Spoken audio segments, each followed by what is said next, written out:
Hello, I'm Nora, and welcome back to Novels with Nora.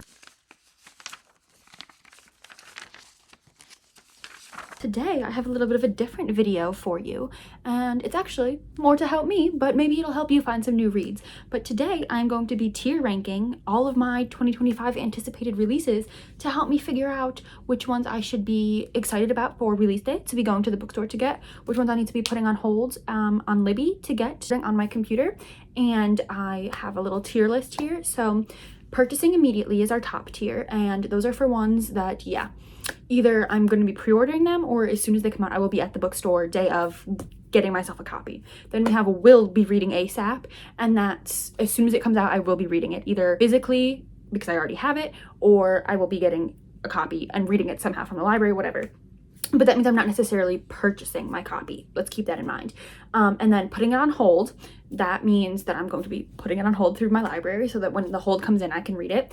And then after that, we have let me see the reviews, which means I'm interested in it, but I'm not completely sold yet. And I want to see other people's reviews before I start reading, because I don't think you can trust reviews 100%, but there's a lot of people whose reviews I trust quite fully. And so I want to see what they have to say first. And then finally, we have I'll get around to it, which means I'm interested, but I don't need to pick it up right away. I can wait even a few months, a year maybe, before I eventually get around to it.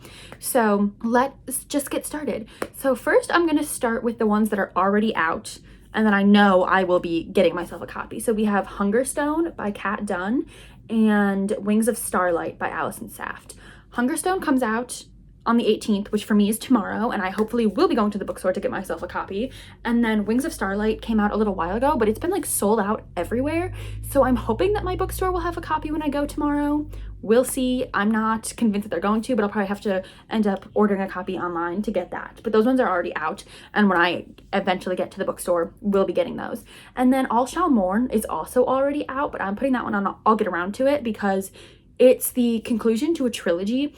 And I kind of am a little fuzzy on the details of what happened in those books, but I don't really want to reread them right now. And also, for some reason, the publisher would not publish this third book, so she had to go to like a different, like smaller publisher to get this published. That's very interesting to me, so I'm intrigued at what's happening there. So those are the ones that are already out that I do really want. Hungerstone, I don't know, a lot of people have been have seen it in their bookstore before official publishing date, so we'll see on that. It's supposed to come out on the 18th, so we'll see. And then after that, let's see, we have Among the Burning Flowers by Samantha Shannon. Yeah, purchasing immediately. That is the next book in the Roots of Chaos series, which is Fire of the Orange Tree and then A Day of Fallen Night. And I've heard that this one's only 200 pages. That's so short. For the other two are 800, close to 1,000. So, but I'm still very excited about that. And then the next one that's going up there is The Ashfire King by Chelsea Abdullah. This is the sequel to The Stardust Thief, which I read earlier this month and absolutely fell in love with. And it came out in 2022 and the sequel is just coming out this year. So I'm not really sure what happened there, but I'm so very excited to get that. So yes, we'll be purchasing immediately. Same with Sunrise on the Reaping, a new Hunger Games novel. Yeah, immediately getting that. So I don't even think I have to say more about that. Looking at what we have left here, yeah, I'm not really sure. We'll be reading ASAP. I think I'm going to add A Treachery of Swans. This is like a sapphic Swan Lake retelling. I'm not super familiar with Swan Lake, but cover is stunning and I'm definitely very interested, but I've never read anything from this author, and again, I'm not familiar with Swan Lake, so I don't think that's one I need to be purchasing immediately. And I think I'm going to put Starving Saints by Caitlin Starling there as well, because I'm really interested in this, but I have not read anything from her, and the concept seems like it could be something I really love, but it could also skew in a way that I'm I wish I'd done something different. So we'll be reading ASAP, but not necessarily purchasing immediately. Fiery Spirit. Okay, this is a sequel to A Bright Heart, and I really liked that book. It did feel a little juvenile, but I did really enjoy it, and I do want to read that, so I think that one's going to go in putting it on hold, because I do want to read it, but I don't necessarily know that I want to buy it or read it ASAP, because I do feel like I need to reread the first one. Okay. I feel like we're making progress here. This is actually quite helpful for me. The Devil She Knows, putting it on hold. This is by Alexandria Bellefleur, fancy name. I think she's the one who wrote Written in the Stars and that series. And I read the first one and I enjoyed it. And this is about this woman who gets stuck in this elevator with this woman, but then it's kind of like a demon and she works for the devil, and so like they have to like kind of figure it out. Sounds super interesting. It's sapphic. Really enjoy that. You'll notice a theme. A lot of these are sapphic. I'm really interested in that, but again, don't necessarily want to buy that one. Okay, and then, okay, can't believe I missed this one. Lady Dragon by A.M. Strickland. A.M. Strickland is quickly becoming one of my favorite authors. I've read 2 things from her and I absolutely love them. I think they were both 5 stars, really loved. So we'll be purchasing that one. And the cover is also stunning. I mean, look at that. That's beautiful. Okay, let's see, what else do we have here? We accidentally have 2 Bat Eater and Other Names for Cora Zhang because I forgot I already put it in there, so she's in there twice, but it is what it is. We'll be reading ASAP. I'm going to be adding Captain of Fates by Catherine Weber. This is a companion novel to the Twin Crowns trilogy, which I absolutely loved, but one, I'm not a huge fan of the cover. They made him look like the main character here. They really based him off of, I can't remember his name, but the love interest from the first season of Bridgerton. It looks almost exactly like him, and I just think that's a little silly. So we'll be reading ASAP, but I don't know that I necessarily want to purchase it. There is another companion novel coming out called King of Beasts, and that one's not on here because it doesn't have a cover yet, so there wasn't really anything for me to put. But that one is about the King of Gevra, and I absolutely loved him and his personality, so I will be purchasing that one probably just because I loved him so much, and I can't wait to see what they do with him. But this I can wait a little bit on. Eat the Ones You Love is going in. We'll be reading ASAP because this is about like a plant who wants to eat the one it loves, and I'm really interested in that. It sounds super fantastic, so that's going up there. Let me see the reviews. I'm actually gonna put Cold Eternity. No, Cold Eternity is gonna go putting it on hold because I have read one book from S.A. Barnes that I absolutely loved, Dead Silence, and then I read Ghost Station and it was like a 3-star and I didn't love it. So this one I'm gonna put it on hold, read it from my library, and then if I like it, I'll purchase a copy to go with my set. That's what we have for there. Okay, The Dream Hotel, that's gonna go on Let Me See the Reviews because I've never heard of this author. This might be a debut novel and it sounds interesting, but it's not something that I'm going to go out of my way to purchase or like put on hold super quickly. I want to see what some people have to say about that. Same with The Prince Without Sorrow. I found this through Bookstagram because someone posted about it and I was like, that's a beautiful cover and it sounds super interesting. I think this is an Indian inspired fantasy. I might be wrong about that. It does sound interesting, but I think that's something I hold out on and I want to see some reviews first. Catabasis, I'm actually going to put on I'll Get Around to It.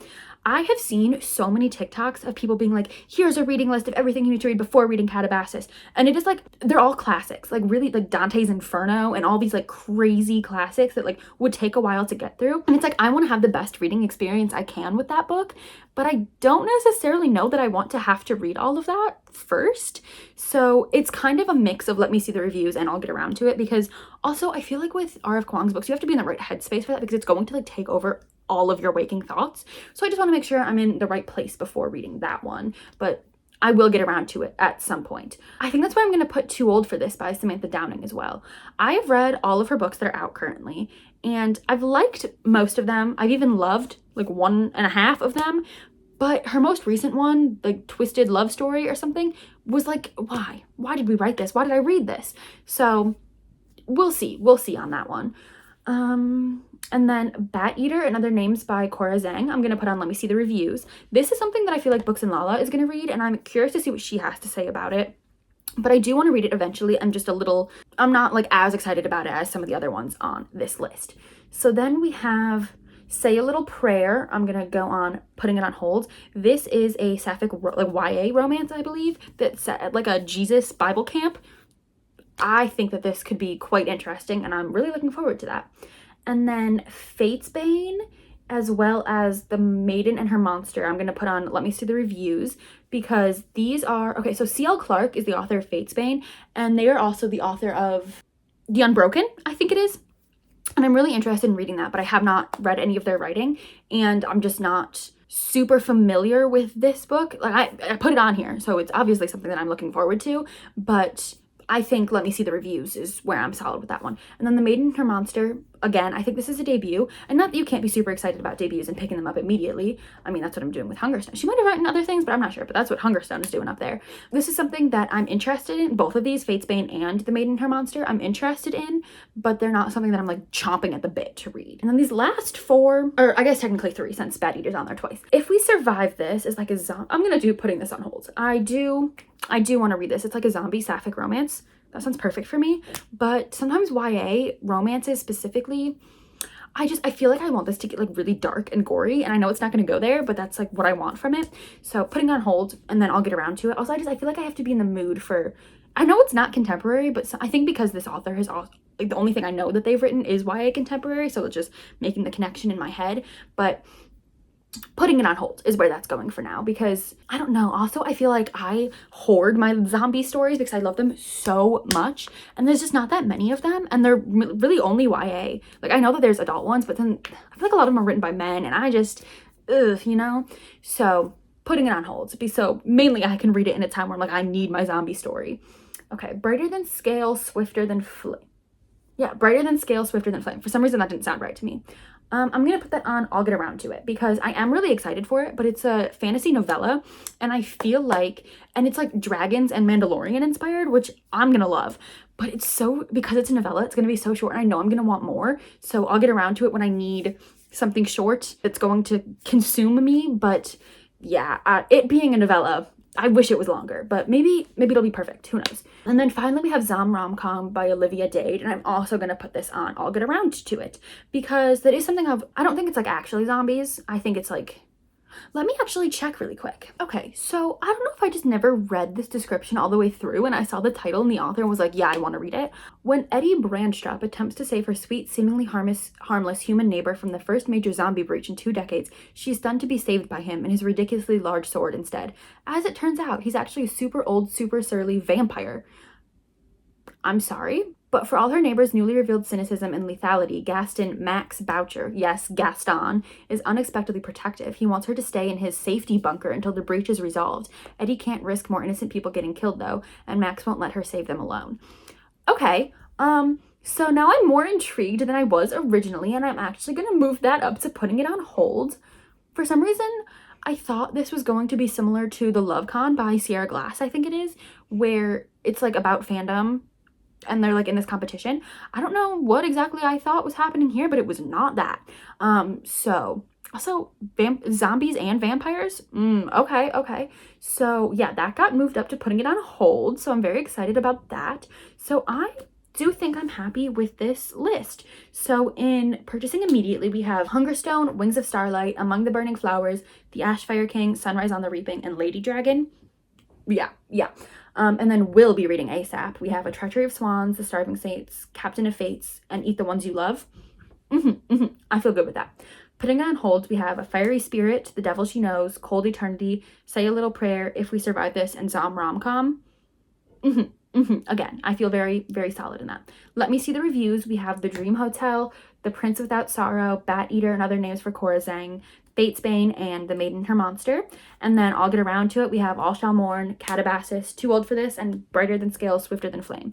I am very happy with this rating, and honestly this also really helps me because now these are like all of the releases coming out this year that I'm going to be reading at some point, and this helps me see, okay, when these ones come out, I definitely want to be purchasing them.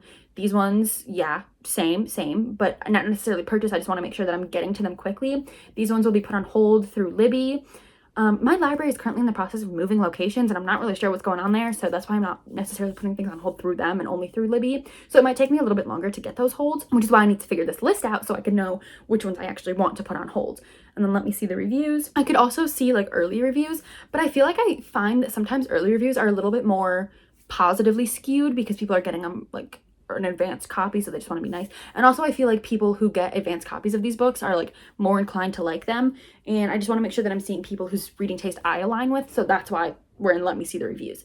And then I'll get around to it. Yeah, this makes sense because I will get around to them because I'm interested in them, but I feel like with Catabasis there's things I might need to read first, I don't know, and then just maybe more series I need to read beforehand. But yeah, I'm quite happy with this rating. I hope maybe you found a new release that you're going to be excited about from here. I hope that this was entertaining for you. This is my first time screen recording on my computer, so I also hope that worked.